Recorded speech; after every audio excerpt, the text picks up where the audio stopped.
Bien. Ahora yo quiero que nosotros vamos, yo quiero que tú, un poquito tu imaginación vuele, porque te voy a contar detalles pequeños de algunos ciertos, de tres incas importantes. ¿Ok? Hemos hablado del Anan y del Urin. Cuando nosotros hablamos del Anan y del Urin Cusco, estamos hablando de ciertas características relevantes e importantes. ¿Ok? Por ejemplo, si nosotros analizamos desde el punto de vista del esquema potencial y político, podemos decir que las dinastías incas se dividieron en doble. O sea, había una diarquía.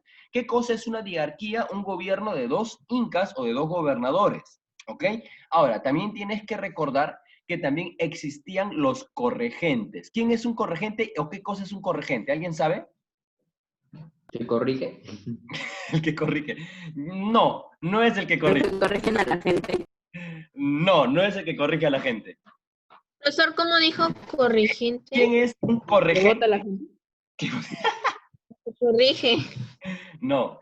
Imagínate, ¿ah? Imagínate que yo tengo mi Es hijo. la forma de gobernar en la que un monarca ejerce sus funciones. Ya, está bien. Ya. ¿Vale usar Google? ¿Vale googlear? Vale googlear. Miren, escuchen, va así. Una oligarquía es como, imagínate que yo tengo mi hijo, ¿ok? Tengo mi hijo.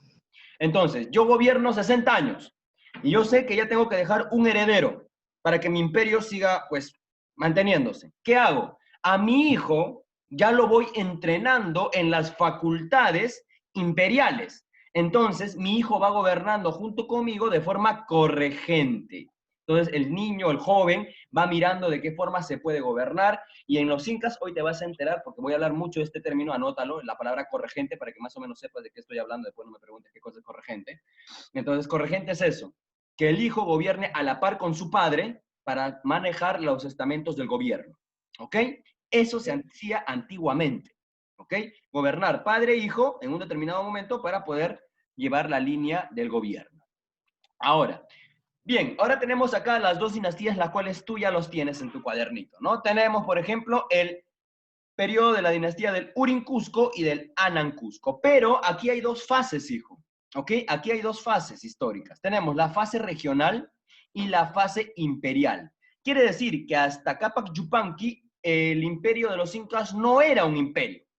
No es que con Manco Cápac, con lo que es Sinchirroca, o con el señor, en este caso, con el señor Manco Cápac, Sinchirroca, Yoquiyupanqui, Mayta Cápac, el Cusco se dividió en cuatro. No. ¿Ok? Cuando hablamos de la fase regional, estamos hablando de un pequeño curacazgo, de una pequeña región, donde los incas recién estaban desarrollándose, donde los incas recién estaban floreciendo. Y los incas no eran los únicos. En el caso de Andahuaylas estaba el señorío de los chancas, en el caso más arriba entre Piura estaban los chimús, estaban los huari, que también estaban pues queriendo resaltar su importancia dentro de lo que es el mundo andino, ¿ya?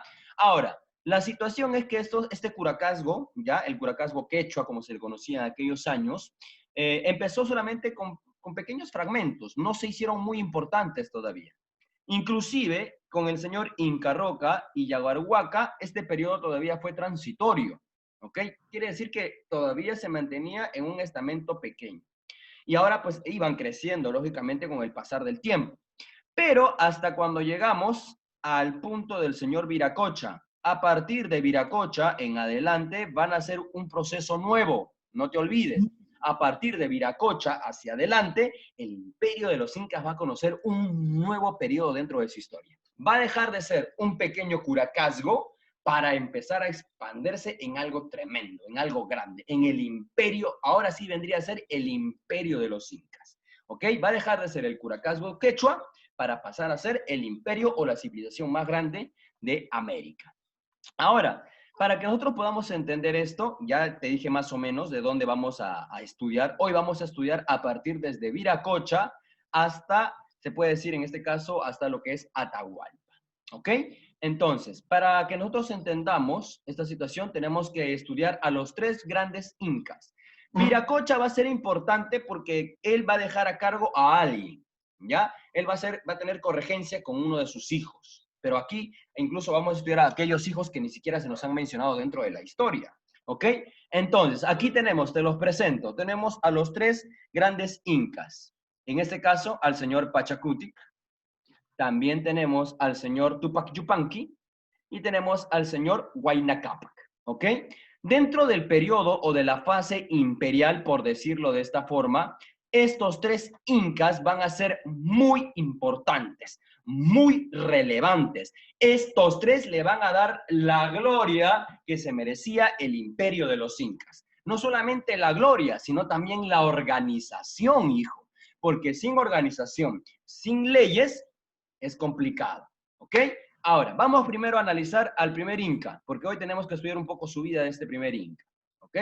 Hoy vamos a estudiar al señor Pachacutic. Pachacutic va a aparecer entre el año 1438 hasta el año 1471. Sabemos que su nombre significa el que transforma el mundo o el que transforma la tierra, ¿ok? Pero sabemos que el nombre de Pachacutic era Inca Yupanqui. Su nombre real, ya, su nombre real fue Inca Yupanqui, ¿ok? Inca Yupanqui. Ese fue su nombre real, ya que luego él se cambió de nombre, debido a que la forma de gobierno lo pedía, ¿no? La mayoría de incas siempre, algunos, no todos, cambiaban su nomenclatura en cuanto a lo que es su nombre, ¿ok? Ahora, ¿qué es lo que hizo el señor Pachacutic? Ahora, recordemos, Viracocha, por un lado, tenía un gran problema. Cuando Viracocha gobernaba, tenía un dolor de cabeza. ¿Cuál era su dolor de cabeza? Los chancas. Los chancas también amenazaban con expandirse y hacerse grandes. Entonces Viracocha también estaba preocupado y decía, ¿qué voy a hacer? Estos están amenazando con expandirse. Yo también quiero expandirme. Entonces, Viracocha, como todo buen padre, puso sus esperanzas en su hijo mayor. ¿Cómo se llamó el hijo mayor de Viracocha? Y el que lógicamente debería haber gobernado, porque los hijos mayores siempre gobernaban. El hijo mayor del señor Viracocha se llamaba Urco, ¿ok? Ese era el hijo mayor del señor Viracocha, el joven Urco. Entonces, el joven Urco, y junto con Viracocha, le dijo, ¿sabes qué, Urco? ¿Sabes qué, hijo mío? Tienes que ir a derrotar a los chancas. Es necesario, porque si nosotros no lo hacemos, no vamos a poder progresar. Entonces Urco dice, pero padre, yo no soy muy ávido para la guerra, yo no soy muy pretencioso en cuanto a los aspectos militares. Y entonces aparece un muchachito de 14, entre 14 y 15 años, que se llama Inca Yupanqui, y le dice, papá, espérate, yo puedo ir, dámelo. Y el papá, pues, a mandar a un niño de 15 años a la guerra con 2000 soldados incas, ¿qué hago? Entonces Viracocha dice, ay, déjame pensarlo, pero ya se venía la amenaza por un lado y tú tenías que pensarla, Viracocha. Imagínate que tú seas papá, imagínate que tú seas Viracocha y tengas que pensarla, ¿no? Mandar a tu hijo mayor, el que no es hábil en la guerra, o mandar a tu hijo menor y experimentar con él. No sé qué decisión deberías haber tomado. Entonces Viracocha lo pensaba, ¿no? Decía, ¿qué hago? ¿Qué hago? Y le dijo, está bien, no hay problema, ve y derrota a los jefes chancas. En este caso, el Inca Yupanqui fue a la guerra, llevó y se juntó con algunos curacas, con unos jefes de algunos pueblos, a ellos se le decían curacas, y entonces él va y por el lapso de 2 años y medio, él va y se enfrenta con los chancas, les hace la guerra y a complejidad se pelean a tal punto de que después Inca Yupanqui, pues después de 2 años, regresa, ¿no? A su casa, ¿no? Todo con el pecho bien inflado, porque ya había ganado, imagínate, a sus 16, 17 años ya Inca, ¿no? Ya era un hombre con fuerza, un hombre con poder. Entonces llega y le dice, papá, mira, acá está, toma. Y le entrega la cabeza de los jefes chancas, ¿no? Papá, mira, acá está, toma, te lo entrega. Y Viracocha dice, wow, no me equivoqué contigo. Pachacutic era muy habilidoso militarmente hablando, ¿ok? Él era un jovencito desde muy temprana edad, muy hábil para la guerra. Entonces, al ver a este hombre, pues no hubo más remedio que Pachacutic hacer lo siguiente, nombrar a su hijo, Pachacutic, en este caso Inca Yupanqui, como gobernador del imperio. Entonces, ahí el emperador Inca le dio la Mascaypacha. ¿Alguien sabe qué cosa es la Mascaypacha? Como un ¿Su trono, armadura? ¿Su armadura? No, No es armadura. no, la Mascaypacha no es armadura. ¿Corona? ¿Perdón? como una corona. ¿Corona? Claro, a los reyes antiguamente se les agarraba y se les colocaba una corona, ¿no? En cambio, a los incas no, se les colocaba una borla de oro con plumas, ¿ya? Y esa era la coronación o la Mascaypacha. Eso era muy sagrado. Entonces, cuando el señor Pachacútec entró al gobierno, podemos decir que empezó a hacer lo siguiente. toma el gobierno gracias al aspecto militar de eliminar a los sanguinarios chancas, ¿no? Extiende su territorio, él organiza los 4 suyos y para esto, no te confundas, no pienses que cuando Pachacútec entró ya el imperio estaba desde Colombia hasta Chile, no te equivoques, no fue así. Recién estaba empezando las exploraciones, o sea, recién estaba empezando el expansionismo. Pachacútec se expande, ¿ok? Otro, hizo alianzas con los curacas. Recuerda que había 2 formas de gobernar, bien por las buenas o bien por las malas. ¿Y cómo formabas alianzas? Pues casándote con su hermana. Así, de esa forma agarrabas alianzas. Tú ibas con el curaca, le dabas a tu hermana y pues se casaban y ya pues ahí tenías una alianza. ¿Ok? Ahí tenías una alianza a través del matrimonio. Luego de eso tenemos la instauración de los quipus. ¿Alguien sabe qué es el quipu? Sería un pecado que no sepa qué es el quipu. Las casas. Daniela, no te escuché bien, hija. ¿O alguien aquí? El medio de comunicación de los incas. Es el medio, ese es como unos canales para poder comunicarse. No. Los quipus no eran medios de comunicación, los quipus eran medios de contabilidad. ¿Ya? ¿Qué hizo Pachacútec? Agarró los nudos, ya te voy a enseñar, después vamos a ver eso también. Agarraba nudos, ¿ya? Y cada nudo era un sistema de contabilidad para poder contabilizar cuántas personas hay, para poder contabilizar cuánto alimento hay, cuánto de territorio tenemos. O sea, los incas idearon un sistema de contabilidad llamado los quipus. Y en este caso, el señor Pachacútec hizo eso, instauró los quipus, ¿ok? Ahora, luego de esta situación, él va a instaurar un sistema de leyes. Yo les pregunto, ¿ustedes creen que en el antiguo imperio de los incas había maldad? ¿Qué creen ustedes? Que sí, sí. Sí. Claro que sí. Algunos Sí. decían, a mí me enseñaron desde chiquito que los incas nunca robaban, los incas nunca mentían, los incas eran un poco más y les poníamos vela a los incas. Pero hoy sabemos que dentro del imperio inca también habían mentirosos, habían ladrones, habían ociosos, violadores, asesinos, hechiceros, brujos, corruptos. Había así como todo, en todo el mundo, en toda parte del mundo, habían personas que se dedicaban a hacer el mal. Y el señor Pachacútec dijo, muy bien, yo voy a empezar a gobernar, y para gobernar un imperio tan grande, ya para que gobiernes un imperio tan grande, tienes que hacer leyes, porque sin leyes estás perdido, ¿ya? Y Pachacútec dijo, muy bien, vamos a instaurar leyes, pero las leyes son muy diferentes a las que nosotros hoy conocemos. Por ejemplo, hoy sabemos, y nos han enseñado, a mí en lo particular me han enseñado desde el colegio, ¿no? Estas famosas 3, o la triarquía de las leyes incas. ¿Cuál es la triarquía de las leyes incas? Ama sua, ama aquella, ama yuya. No seas ocioso, no seas mentiroso, no seas ladrón. Mira qué importante. Dentro del imperio inca, muchas de estas actividades eran con pena de muerte, ¿ok?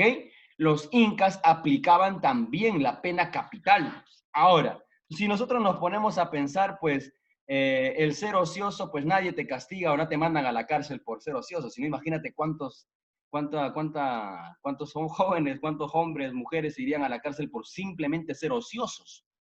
Para los incas, el ser ocioso, el ser mentiroso, inclusive el ser ladrón era una sinonimia muy, muy abrupta. ¿Ok? ¿Qué significa esto? Que prácticamente tú eres ocioso, dentro del imperio inca esto era condenable incluso hasta con pena de muerte. ¿Por qué? Porque tú alterabas la producción del imperio. Porque si tú no trabajabas, prácticamente pues eras visto como una paria, eras visto como un parásito, eras visto peor que un infrahumano. Entonces, prácticamente los incas condenaban a muerte esa situación, ¿ok? El ser ladrón, pues también era condenable. Y el ser mentiroso para los incas era un fragmento, como ellos lo conocían, ¿no? Era prácticamente el aspecto más, ¿cómo se podría decir? Que atentaba, prácticamente la mentira atenta para los incas contra el tiempo y el espacio y muchas veces era irreparable, ¿ya? Era irreparable. También se condenaba a aquel que hablaba mal del Inca, se le mandaba a matar. Aquel hechicero que hacía brujería en contra del Inca, también se le mataba. Si había por ahí, por ejemplo, violación, se mataba al violador y a los amigos o a los ayudantes o a los que estaban ahí con él ayudando a hacer este mal. Inclusive también se aplicaba la pena de muerte a aquellas personas que quemaban los puentes. ¿ok? Que quemaban los puentes, porque era un medio de comunicación muy importante y estabas atentando en contra del imperio. Entonces las leyes dentro del periodo de Pachacútec eran muy rígidas, eran muy estrictas, a tal punto que los incas pues ya le tenían miedo a este aspecto. ¿Ok? Y es por eso que ya en el periodo de Tupac Yupanqui, Huayna Cápac, ya no se va a aplicar mucho estas leyes, ya que prácticamente pues la gente o la mayoría de los incas le tenía mucho miedo. Y también se dieron las famosas cárceles, ¿ok? Habían cárceles, habían 4 lugares, tenemos en Sangacancha, Arabaya, en Bimbilla y en Pumapongo. Se dice que Pachacútec, en una de sus incursiones al norte, él trajo ciertos animales como culebras, serpientes, escorpiones, arañas, animales como los zorros, ¿ya? Y las cuales dentro de las cárceles al prisionero lo mandaban estar dentro y conviviendo con esos animales, ¿ok? En el caso de la nobleza, ¿qué aplicaba con la nobleza? Con la nobleza era peor todavía. Imaginemos que aquí alguien de la nobleza haya abusado de un estamento o haya hablado perdón, o haya dicho algo en contra del Inca, se le aplicaba la pena capital más vergonzosa porque se le aplicaba delante de todos. ¿Ok? Entonces los incas también aplicaban la pena capital como un medio de poder restringir a ciertos fragmentos territoriales, ya que el miedo en algunos aspectos es la forma más efectiva para controlar un pueblo que se va agrandando con el tiempo. ¿Ok? Ahora, pues en estos 4 lugares sabemos que en este caso Pachacútec va a restaurar también, seguimos hablando de las prisiones. En cuanto a las prisiones, en el Sangacancha estaba ubicado en el mismo Cusco, debajo, bajo tierra, era un laberinto, donde ahí se le colocaban los prisioneros. Y pues también se aplicaba la pena capital tanto a lo que es la nobleza como el pueblo. No se escatimaba a nadie, ¿no? Porque tú eras hijo del Inca o hermano del Inca o primo del Inca, no te debían castigar. No, al contrario, era peor, porque tú eras un representante. Algo, por decirlo de esa forma. Entonces, el señor Pachacútec gobernó durante 60 años y hizo algo muy interesante. Va a reconstruir el templo. ¿Ok? Antes no existía el Machu Picchu como tal. Y lo que va a hacer el señor Pachacútec es reconstruir el Templo del Sol. Y para eso, pues él va a utilizar todo lo que es el oro y la plata. Él también va a hacer un ornato muy interesante llamado el Jardín de Oro y Plata. La señora María Rodborowski en la página número 21 dice, ¿ya? Para mayor ornato, Pachacútec manda a labrar un jardín para sí mismo, hecho de puro oro y plata, ¿ok? Fue seguramente ampliado con cada soberano que le sucedió. Qué interesante, el imperio, el Inca, ya dentro del Cusco, él se mandó a hacer un jardín hecho de oro y plata para su mayor ornato, y justo él había hecho una ventana, y justo cuando el sol sale, entraba la luz solar por esa ventana y ¡boom! Imagínate cómo brillaría ese jardín de oro y plata de este gran Inca, ¿no?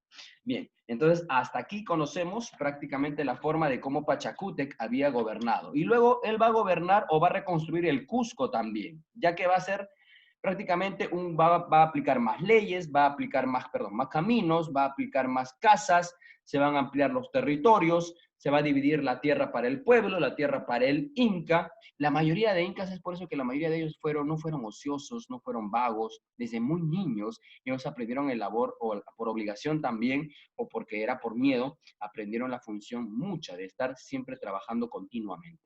¿Ok? Y es por eso que algo, por lo menos por el miedo, los incas tuvieron un fragmento de conciencia para su tiempo y eso les llevó prácticamente a ser desarrollados como la mejor civilización o la civilización más grande del mundo andino. Bien, hasta aquí. ¿Alguna pregunta concerniente a Pachacútec antes de pasar a... Profesor, yo tengo, profesor, Dime, te escucho, hijo. profesor, usted dice que si alguien comete un delito, por ejemplo, que seas ladrón, te meten a pena de muerte. Y para los prisioneros, una pregunta, o sea, ¿lo condenan por años, por meses o para toda la vida a los prisioneros? En la mayoría de los casos, hijo, muy buena pregunta, los prisioneros estaban en un determinado lugar. En Pumapongo se ubicaban los prisioneros que no tenían condena, ¿no? Los que todavía no condenaban. Y en algunos casos, para decirlo así, Guzmán, muchos, por no decir el 98,8%, eran llevados a pena de muerte. La mayoría eran condenados a pena de muerte. Eran escasas las personas que eran condenadas por un lapso de tiempo, o no existía mucho el lapso de tiempo, sino que los sacaban y más que todo servían como esclavos de un determinado momento. Entonces, más o menos algo así era el desarrollo de cómo estaba estructurado la ley incaica. Más era aplicada la pena capital y menos el aspecto de darle un tiempo dentro de una prisión. Vale, ok, profesor. Gracias. ¿Alguien más? ¿Alguna pregunta más, jóvenes? Concerniente al señor Pachacútec. ¿Ninguna? Bien. En un lapso de tiempo, Pachacútec también va a envejecer, porque recordemos que todo lo que está debajo de este sol envejece. Y entonces Pachacútec también empezó a envejecer. Y para esto, pues Pachacútec tenía doble elección y tenía un hijo mayor. ¿Ok? Pachacútec tuvo un hijo mayor. ¿Cómo se llamó el hijo mayor de Pachacútec? Se llamó Amaru. Ya se llamó Amaru. Amaru Topa Yupanqui. ¿Ya? Ese era el hijo mayor también de Pachacútec, pero también tuvo otro hijo, ¿ok? También hubo otro hijo. Y este muchachito se llamó el señor Tupac Yupanqui. Bien, aquí tenemos a los dos herederos ahora. Tenemos al señor Amaru Tupac, por ser el hijo mayor, que le correspondería gobernar, y también tenemos al señor Tupac Yupanqui. Ahora, era momento de que Pachacútec también nombrara un corregente. Era momento de que Pachacútec también nombrara a alguien que lo iba a suceder en el trono. En este caso, iban a tener que ir a lo que es la invasión, o iban a ir, más que todo se probaba a la gente, a los muchachos, a los jóvenes, de cuán hábiles eran ellos para la guerra. ¿Ok? En este caso, al joven Tupac Amaru, lo van a llevar prácticamente a enfrentarse en lo que es la frontera del lago Titicaca, ya la parte del lago Titicaca, y se levantó una rebelión ahí, y Pachacútec le dice, ¿sabes qué, hijo? Ve y tranquiliza esa rebelión. Pero el señor Amaru Tupac Yupanqui era muy dócil, era un hombre con poco carácter, muy tímido para la guerra. Entonces él dijo, papá, yo no soy muy hábil, al igual que en este caso que le sucedió a Pachacútec, ¿no? Y le dijo, y le escribe un mandado, ¿no? Y le dice, Padre Inga, yo he sabido que en la Casa del Sol tenéis un hijo a quien habéis nombrado por sucesor después de vuestros días, mándamelo y para que muestre su valor. El Inga Yupanqui, apareciendo en la desenvoltura de Tupac Amaru, y le dijo, es verdad, ¿ok? Es verdad que tengo otro hijo. Y para esto, el jovencito Tupac Yupanqui tuvo más características militares que su hermano. Entonces, para este periodo ya empezó el nuevo proceso de expansión, ¿ok? Ya no dejarían al señor Amaru Tupac Yupanqui, sino entraría el jovencito también Tupac Inca Yupanqui, que a los 18 años, también este jovencito, ya entró muy joven a gobernar, ¿ok? Muy jovencito entró a gobernar, a partir prácticamente de los 18 años, ¿ok? Bien, ahora vamos a estudiar al señor Tupac Inca Yupanqui, también conocido, su seudónimo es, o el significado de su nombre es, resplandeciente y memorable rey. Con este hombre se van a cumplir muchas cosas que más o menos los incas no habían pensado. Por ejemplo, este hombre es considerado el máximo conquistador, ya que con él van a llegar al río Maule, ¿ok? Por Chile. Él va a someter al poderoso reino Chimú.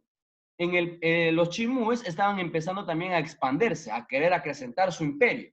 Entonces él va y los va a someter dentro del poder inca.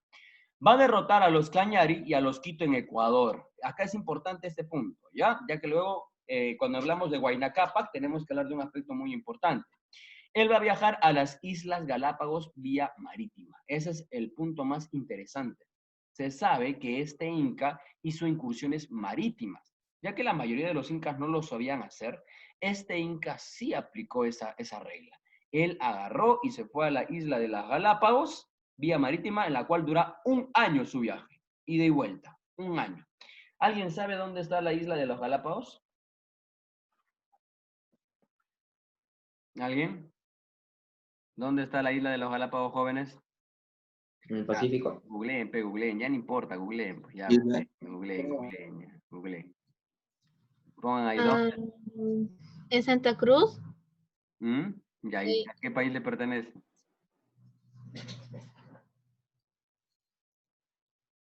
Mm,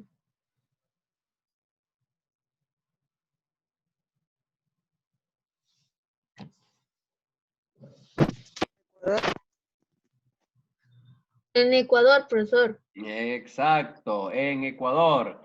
Y él va a viajar a este Ecuador, ¿ya? Va a ir hasta Ecuador para poder hacer su navío marítimo. Interesante entender cómo es que este hombre hizo una incursión marítima cuando aún el mundo todavía no se desarrollaba a complejidad. ¿Ok? No se desarrollaba a complejidad todavía. Bien, entonces tenemos aquí, ¿no? En este caso, el Tupac Inca Yupanqui va a ir a los Galápagos, algunos pensaron que también fue a la Polinesia, él va a ampliar su gobierno y en Ecuador va a nacer su heredero. ¿Cómo se llamó el hijo del señor Tupac Yupanqui que nació en Ecuador? ¿Alguien sabe? Se llamó Titu, Huayna Cápac. se llamó Titu, o Tito Cusi Hualpa.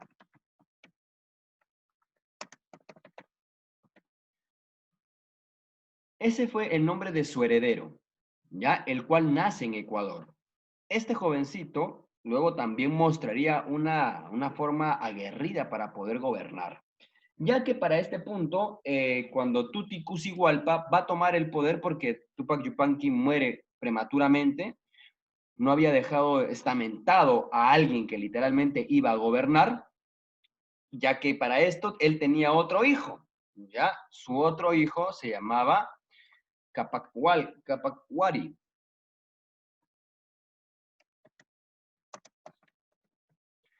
Este joven quería tomar el poder sin autorización y sin ser nombrado por los señores curacas de otros señoríos, ¿no? Entonces él quería tomar el poder a la fuerza.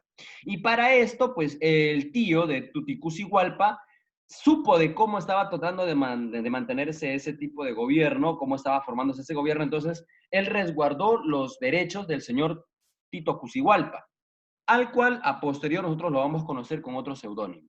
¿Ok? Ahora, Tito Cusigualpa también es conocido como Huayna Cápac, el cual él prácticamente nació en la parte, en el fragmento del Ecuador, ¿ya? Entre el año 1423 hasta el año 1527, y con él va a ser prácticamente el último inca con el cual el imperio va a conocer todo su esplendor. Después de él, el imperio ya no va a ser el mismo, ya no va a ser el mismo. Después de él, prácticamente el imperio ya sabemos que cae y recae sobre manos que prácticamente no fueron las mejores, ¿ok? Y pues, se mantuvo prácticamente sometido, ¿no? A una situación compleja. Pero bien, vamos con lo que es el señor Huayna Cápac. Huayna Cápac nace en el Ecuador, ¿ok? Nace en el Ecuador. El significado de Huayna Cápac es joven poderoso. Con él va a conocer el imperio inca un máximo esplendor a nivel político, a nivel social, a nivel económico, en todos los estamentos. Cuando se coronó a este joven, o cuando se supo que este iba a ser el próximo inca, tenía solamente 8 años. ¿Ok? Es por eso que su tío resguardó el gobierno hasta que él sea mayor de edad. Luego de ese tiempo, pues él va a construir un centro administrativo en Tumibampa, ¿ya? Él va a extender el poder inca ya hasta el río Ancasmayo. Gracias a él, ya el imperio de los incas va a ser más grande todavía. ¿Ok? Ya con él se conoce todo el poderío general del Tahuantinsuyo. Luego él va a centralizar el poder en Quito, en el Ecuador, y luego, después de un tiempo, le va a devolver el poder al Cusco, ya que como él había nacido en Ecuador, pues él decía, muy bien, creo que mi centro de poder debe ser aquí en el Ecuador. Pero luego, pues él se dio cuenta que no era lo más factible y decidió bajar el gobierno o devolver el gobierno a lo que es el Cusco. ¿Ok? Durante su gobierno, él ya había escuchado hablar de ciertas personas. Chicos, se me va a cortar el Zoom. Vuelvan a ingresar con el mismo link, por favor. ¿Sí? Ya con esto vamos a terminar para poder concluir con la clase del día de hoy. Si se finaliza, por favor, vuelvan a ingresar, muchachos. ¿Sí?